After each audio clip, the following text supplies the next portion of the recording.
Halo semuanya, selamat datang kembali di channel Remaja Disorientasi. Setelah 3 kali aku review tentang saham, yang dimana saham adalah instrumen investasi dengan high risk, high return, kali ini aku mau review reksadana pendapatan tetap dengan resiko dan imbal hasil yang normal.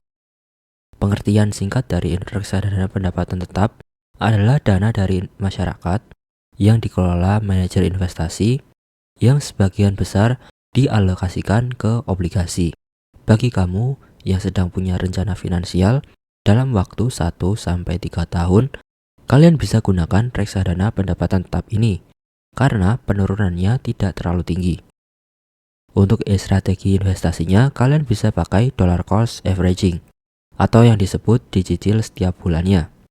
Alasannya agar terhindar beli saat di pucuk dan kalian bisa beli di harga yang sedang rendah.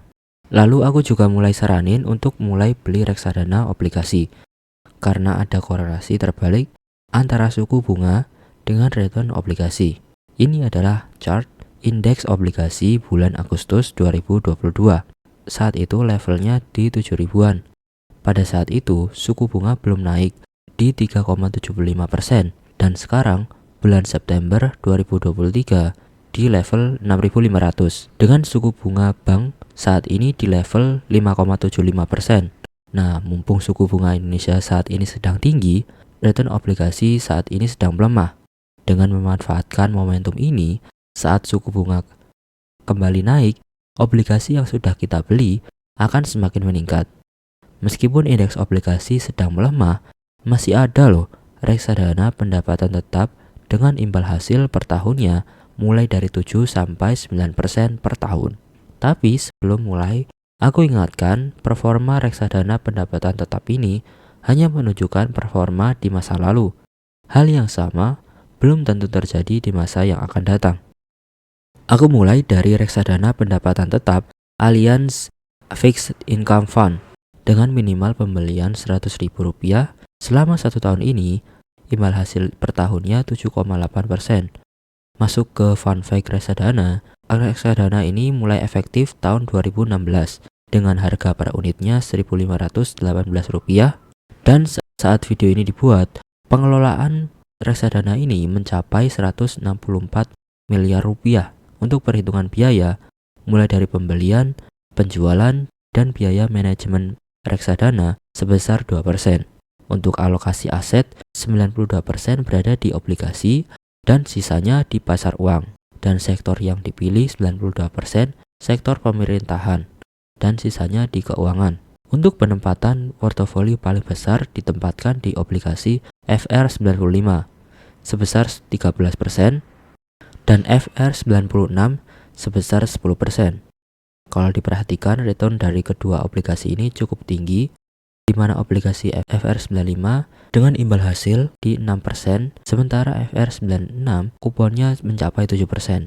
Kemudian ada reksadana Shalendra Income Fund dengan return mencapai 7,9% per tahun. Untuk minimal pembelian reksadana ini 100.000. Reksadana Shalendra ini dengan dana kelola 215 miliar mulai terbit tahun 2011.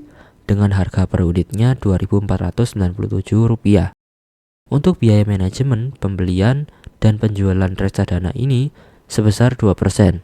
Untuk alokasi investasi, 95% ke obligasi pemerintah, 3% masuk ke pasar keuangan, dan 0,9% masuk ke obligasi korporat. Dan ini dia top 10 holdingsnya. Selanjutnya ada reksadana pendapatan tetap dari KISI Fixed Income Fund dengan return yang berhasil dicapai dalam selama setahun mencapai 8,4%. Untuk minimal pembelian reksadana ini sebesar Rp100.000 dan harga per unitnya adalah Rp1.248 per unit. Reksadana ini tergolong baru karena terbit tahun 2019. Reksadana ini berhasil mengelola 210 miliar. Untuk biaya pembelian, penjualan, switching, reksadana ini dikenakan tarif 1%. Sementara biaya manajemen investasi sebesar 2%. Alokasi portofolio terdiri dari 91,2% di obligasi, sementara 8,7% masuk ke pasar uang. Dengan top holdingnya FR68, di mana fix kupon mencapai 8,37%.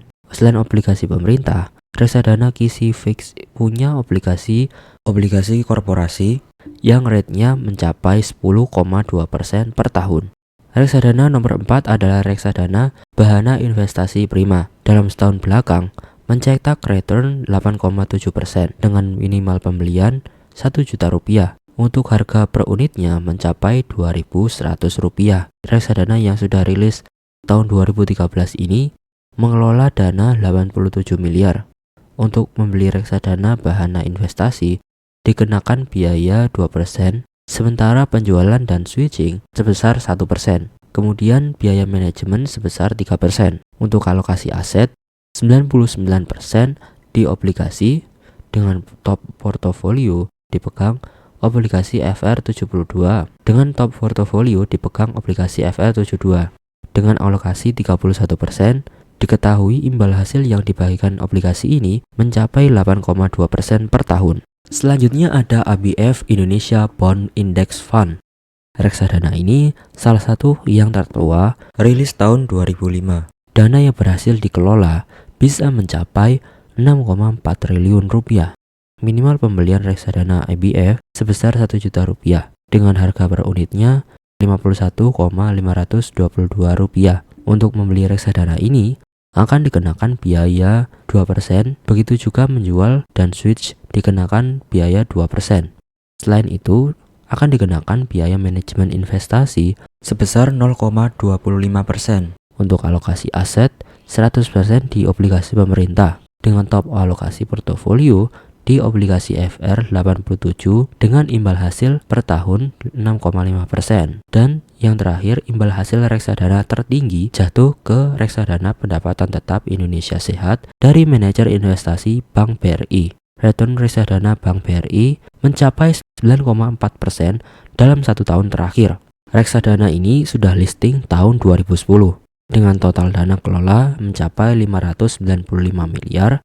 Untuk minimal pembelian reksadana ini cukup murah, yaitu Rp10.000.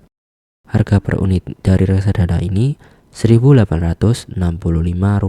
Membeli atau menjual reksadana ini akan dikenakan fee 3%, sementara untuk switch cuma 0,25%, sementara biaya manajemen sebesar 1,5%.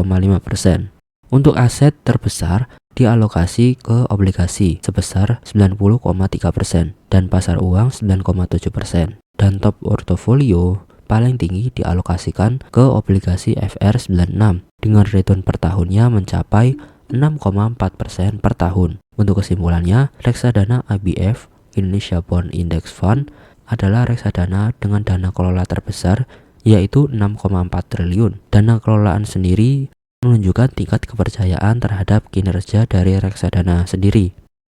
Tentang reksadana pendapatan tetap, nggak ada salahnya buat investasi di reksadana pendapatan tetap meski chart indeks obligasi Indonesia sedang rendah yang disebabkan kenaikan suku bunga Indonesia.